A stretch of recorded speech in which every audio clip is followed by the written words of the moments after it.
Hello. അപ്പോൾ ഇന്ന് വൈകിട്ട് വീട്ടിലിരുന്ന് ബോറടിച്ചപ്പം ഞാനും ചേട്ടനും കുഞ്ഞാവയും കൂടെ നമ്മുടെ തിരൂരിലുള്ള ഒക്കാഷി കേക്ക് സെൻറ്ററിലേക്ക് പോയി കേട്ടോ. എൻ്റെ പൊന്നെ ഒന്നും പറയണ്ട, കിടിലം കിടിലം വെറൈറ്റി കേക്കുകളാണ്. അപ്പം ഞാൻ ഒരു ചോക്ലേറ്റ് ടഫിലും ചിന്തുചേട്ടൻ ഒരു ഗാലക്സിയുടെ കേക്കുമാണ് ഓർഡർ ചെയ്തത്. അപ്പോൾ എനിക്ക് നമ്മൾ അവിടെ ചെന്നപ്പോഴത്തേക്കും കുഞ്ഞാപ്പ നോക്കിക്കൊണ്ടിരുന്നതുകൊണ്ട് ഒരു പൊടി ക്രീം അവൻ്റെ വായിലോട്ടൊന്ന് വെച്ച് കൊടുത്തു. നമ്മളിങ്ങനത്തെ ഒന്നും കൊടുക്കാറില്ല, ജസ്റ്റ് ഒന്ന് നഖത്തിന് തുമ്പത്തൊന്ന് ടച്ച് ചെയ്ത് കൊടുത്തതേ ഉള്ളൂ. അത് കഴിഞ്ഞ് നമ്മൾ രണ്ടുപേരും രണ്ട് കേക്കും മാറി മാറി ട്രൈ ചെയ്തു കേട്ടോ. അപ്പോൾ എനിക്ക് ചേട്ടൻ്റെ ഗാലക്സിനെക്കാട്ടിലും എനിക്ക് കുറച്ചുകൂടി ഇഷ്ടപ്പെട്ടത് എൻ്റെ ചോക്ലേറ്റ് ടർഫിൾ തന്നെയാണ്.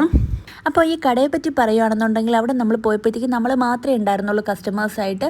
ഒരു പ്രത്യേകതരം ആംബിയൻസ് ആണ് കേട്ടോ. എന്താ പറയുക, ഒരു ക്യാൻഡിൽ ഡിന്നർ സെറ്റപ്പ് പോലെയൊക്കെ നമുക്ക് ഫീൽ ചെയ്യും. അവിടുത്തെ ലൈറ്റിങ്സും കാര്യങ്ങളൊക്കെ കാണുമ്പോഴത്തേക്കും നല്ലൊരു പീസ്ഫുൾ കാമായിട്ടുള്ള ഒരു അറ്റ്മോസ്ഫിയർ. അപ്പം നമ്മൾ കേക്കൊക്കെ കഴിച്ച ശേഷം നല്ല ചൂടായിട്ടുള്ള ഹോട്ട് സ്പൈസി ഒരു ചിക്കൻ ബർഗർ കൂടെ ഓർഡർ ചെയ്തു. എന്നിട്ട് നമ്മൾ അതും കൂടെ പാഴ്സൽ